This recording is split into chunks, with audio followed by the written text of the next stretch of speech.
What if I told you the final Downton Abbey movie isn't just a goodbye, it's a turning point?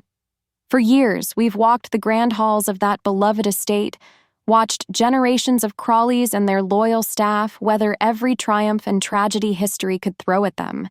From wars to weddings, scandals to small victories, Downton has stood as a world within a world. Now they're stepping onto a stage where the outside world is changing faster than ever before, and inside those walls, surprises, reunions, and emotional farewells are about to hit harder than we imagined. One long-absent character is stepping back into the spotlight, another is mysteriously missing from all the previews, and one storyline kept tightly under wraps might just change how we remember this world forever. This isn't just the end of a TV phenomenon. It's the closing of a 15-year chapter in pop culture history, and everything has been building to this moment. First, the comeback nobody saw coming, Paul Giamatti as Harold Levenson. You might remember Harold from Season 4, Cora's charming, slightly unpredictable American brother who breezed into Downton for a short, lively stay. Back then, he felt like a colorful side note, a brief splash of transatlantic humor in the Crawley family tapestry. He was brash yet oddly lovable, with a knack for breaking the formal air that so often hung over Downton. But now he's not just back, he's central to the story. In a recent interview, Giamatti admitted he never thought he'd be invited back into this world. Then one day, his phone rang, and on the other end was Julian Fellows himself. Whatever Harold is up to this time, the cast is playing it close to the vest. Not a single detail has leaked, which in Downton terms usually means it's going to be big. Why bring Harold back now, after all these years? That's what has fans theorizing. Could he be the key to resolving a lingering family issue? Is he here to shake things up politically, socially, or financially? Could he even be involved in a plotline that threatens the estate's stability? Whatever the case, his re-entry adds a jolt of unpredictability to a story we thought we could predict. And with Paul Giamatti's knack for stealing scenes, his return is bound to ripple through the Crawleys' carefully balanced lives. With 6 months until release, the marketing wheels are already turning. The first poster captures Lady Mary front and center, elegant and commanding, her gaze direct and resolute, as if she's already accepted the role of Downton's future. The backdrop hints at a setting both familiar and in flux, the estate bathed in late afternoon light, suggesting both beauty and the passing of time. But it's the footage from CinemaCon that really set the tone. It opens with the unmistakable energy of a horse track, the pounding of hooves, the rhythmic thud that builds like a heartbeat, the hum of a crowd leaning forward in anticipation. Then, Carson's voice, steady, dignified, warm, rolls over the soundscape. "Welcome to 1930, he says, and instantly, you know where we are in history. The scene shifts quickly, flashes of familiar faces in motion, a swirl of color and sound. Lady Mary in a deep red gown, poised yet smiling with the faintest glimmer of something more in her eyes. Edith laughing with friends, her happiness radiant, but tinged with the confidence of someone who's been through her share of storms. A ballroom alive with music, champagne glasses catching the light, dresses swirling as the band plays on. And then, a quieter moment, Lord Grantham pressing a kiss first to his hand, then to the cold stone of Downton's walls. No words, just an unspoken farewell to the home that has been more than a home. It's been a symbol of identity, legacy, and the end of an era. The year is 1930, a time of rapid change. Women in Britain have just secured equal voting rights, a milestone that redefines the nation's social landscape. Political unrest simmers beneath the surface, whispers of instability traveling through drawing rooms and servant corridors alike. Across the Atlantic, the stock market crash has sent tremors through the upper classes, even those tucked away in English countryside estates. Inside Downton, the ripples of these shifts can be felt in every room.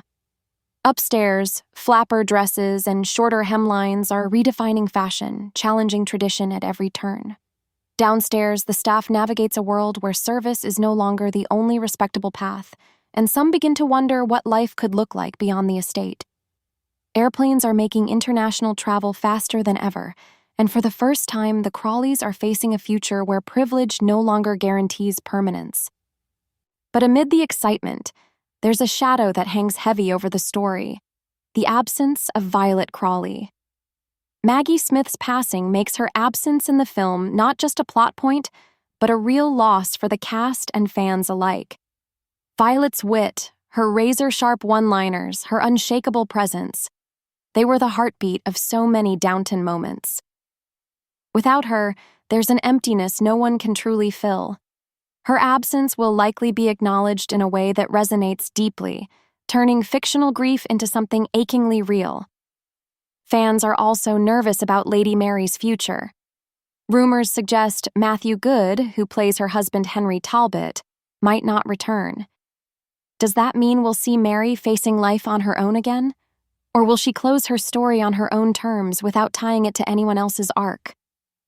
Joanne Froggatt, who plays Anna, has already called the movie really lovely and admitted she cried through the finale, not just for the story, but because it marked the end of living and breathing Downton alongside her castmates.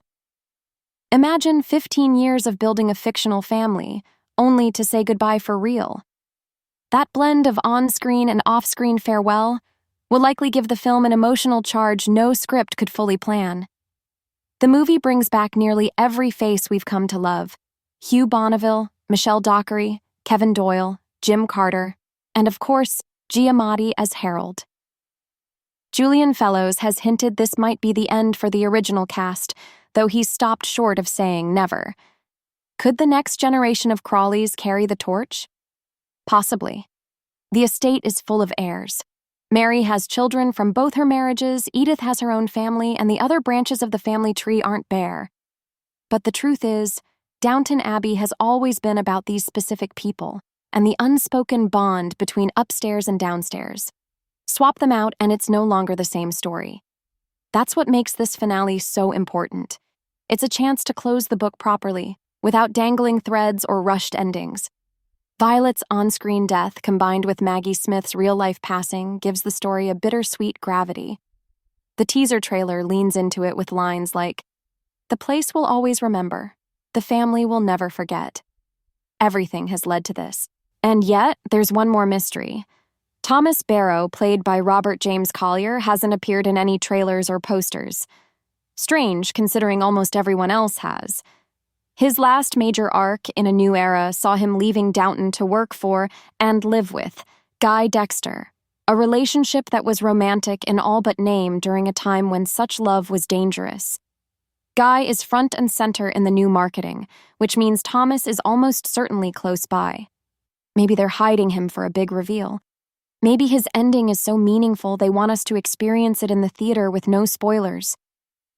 Whatever the case, after everything Thomas has endured, the loneliness, the prejudice, the quiet battles fought in corridors and shadows, fans are hoping he finally gets the peace and happiness he deserves. So as the countdown to release ticks away, one thing is certain.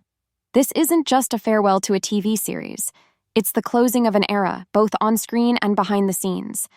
If they land this finale the way we think they will, it'll be one of those rare endings that feels complete, yet stays with us long after the credits fade, lingering like the echo of footsteps in the great hall of a house we may never visit again but will never forget.